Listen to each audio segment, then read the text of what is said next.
Open చేస్తే hero చెన్నైలో ఒక ఫాస్ట్ ఫుడ్ సెంటర్ నడుపుతూ ఉంటాడు. అదే ఏరియాలో 2 గ్యాంగ్స్ మధ్యన వార్స్ జరుగుతూ ఉంటాయి. ఆ గొడవల్లో రయాన్ ఫ్యామిలీ ఎలా ఇన్వాల్వ్ అయింది అనేదే స్టోరీ. డెబ్యూట్ డైరెక్షన్ తోని అందరినీ ఇంప్రెస్ చేసి ఈసారి తనలోని రా యాంగిల్ ని బయటకు తెచ్చి ఫుల్ ఇంటెన్స్ తోని రయాన్ తీశాడు.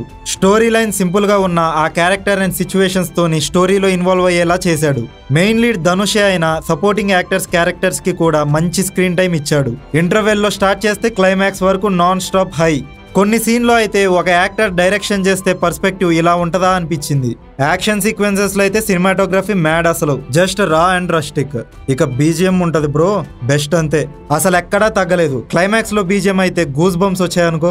ఎడిట్ క్రిస్పీగా పర్ఫెక్ట్ గా ఉంది. తెలుగు డబ్బింగ్ కూడా ఎక్కడా స్పాయిల్ చేసినట్టు లేదు. వన్ లైనర్స్ అన్ని చాలా ఎఫెక్టివ్ గా ఉంటాయి. స్టోరీ సెటప్ చేయడానికి టైం తీసుకున్నారు. స్టోరీ కొంచెం రొటీన్ గా చూస్తున్న రివెంజ్ డ్రామా లాగానే అనిపిస్తుంది. కానీ యాక్టర్స్ అందరూ gave their best in their roles.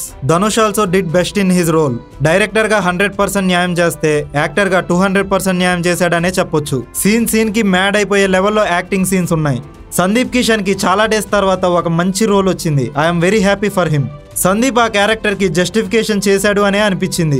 ఆ బాడీ లాంగ్వేజ్ అండ్ డైలాగ్ డెలివరీతో అందరిని ఇంప్రెస్ చేశాడు అనే చెప్పొచ్చు. సిస్టర్ రోల్ ఆఫ్ దూషరా పర్ఫార్మెన్స్ కూడా చాలా బాగుంటుంది. తన దగ్గర నుంచి ఈ రేంజ్ ఆఫ్ పర్ఫార్మెన్స్ ఎవ్వరూ ఎక్స్పెక్ట్ చేసి ఉండరు. ఇక ఎస్జే సూర్య యాక్టింగ్ గురించి ఎంత మాట్లాడుకున్నా తక్కువే. ఫైనల్ గా నా ఒపీనియన్ ఏంటంటే, ఓటీటీలో వచ్చాక ఇంత మంచి సినిమాని థియేటర్లో మిస్ అయిపోయాం ఏంట్రా అని ఫీల్ అవ్వకుండా go and watch as soon as possible in your nearest theatres.